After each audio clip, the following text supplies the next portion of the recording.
سلام، حالت چطوره رفیق؟ من امیرسنم و خوش اومدی به ویدیو جدید. میخوام امروز برم سراغ بازی باب اسفنجی. قبل از همه این بازی 5 سال از انتشارش بگم که چرا این بازی رو میخوایم بریم. برای اینکه خیلی گرافیک بالایی داره. خب 3 2 1 خلاصه اینجا به ما میگه ماشین انتخاب میخوای کنی که باید فرمول سری یه دونه 2 تا 3 تا باید داشته باشیم. اینجا میریم داخل همین ماشین زمان که خودم یادمه ساخته بودم. مهم همین کیفیت بازی واقعا چشم نوازه، آدم لذت میبره بازی رو انجام میده. اینجوری میریم پایین. فقط بازی تنها قابلیتی داره همین بازی رو انجام میدید، فقط برای سرگرمی و هیچ چیز دیگه ای که بخوام بگم نداره. این بازی شما دارین حالا صف کامل میبینید ولی در واقع اینجور نمیشه. یه دقیقه اگه باشه من نشون میدم. در واقع چون برای گوشی های قدیمی منتشر شده صفحه نصفه برای من میاد که همین که داره درست اجرا میشه خودش خیلیه. ای گرافیک بازی رو بنازم. ببینیم تا کجا میتونیم پیش بریم جلو. انشالله که میریم جلو.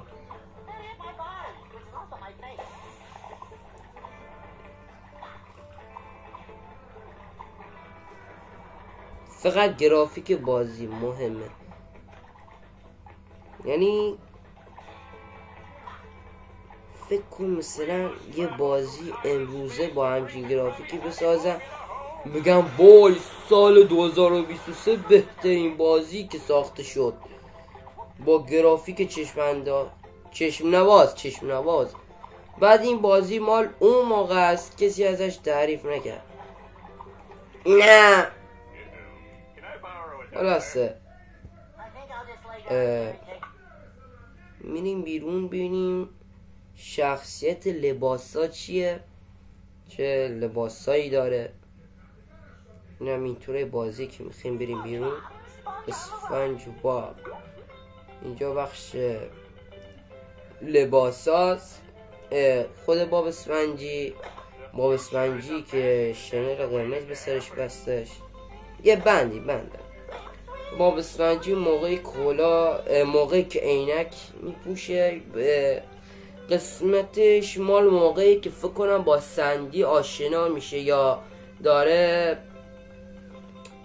عروس دریایی میگیره. من یادم این موقعی مال ورزش میکنه. این موقعیه که دعواش میشه با اختاپوس میره داخل یه دنیای اینا.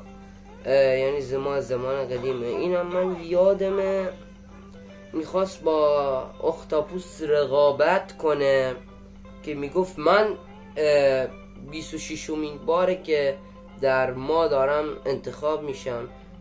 میگفت رئیس این بار یادمه. اینا مال کاراته است که گیر میفته سندی میره کمکش. اینا مال لباس آقای نمیدونم اسمشون چیه یادم. اینم لباسش اصلا یادم نیست مال کدوم قسمته. اینم یادم نیست. اینم مال یه قسمت 1 ساعته است که یادم ولی نمیتونم توصیفش کنم چجوری بیان کنم. خلاصی میگه 1000 تا بده 1000 تا بدیم.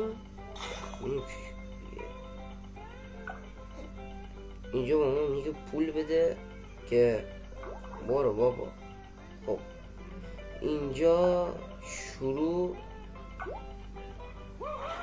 دوباره پلانکتون میاد میگه پرفکت.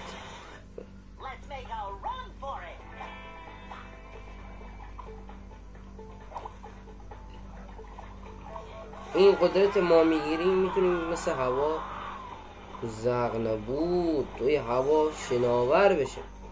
اینم میگیریم به اون چی اضافه میکنه نمیدونم. خب میریم جلو. فکر کن از این وسط اگه من میرفتم میباختم. خلاص چقدر بازی جذاب و گرافیک جذابی داره. نباید سودی داشته باشه. مثلا آقا تو میگن بیا کار بکن ولی بهت پولی نمیدم، خب یه سودی باید برای تو داشته باشه. الان ما مثلا بازی رو انجام میدیم، یه باید یه کاری کنه که ما خدایا من میرم انجام میدم قدرت من افزایش میدم. مثل آقا پیش توصیف مثل بازی کلش رویا. خب دیگه باختیم. خب این هم دیگه با آخر ویدیو یه گیم پلی از این بازی بابستانجی جذاب بیرون از آب اسمش، به خاطر گرافیک خیلی جذابی داشت این گیم پلی با هم رفتیم.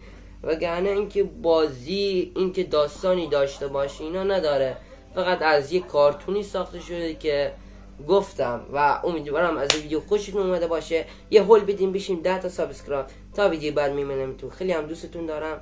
فعلا خدا نگهدار.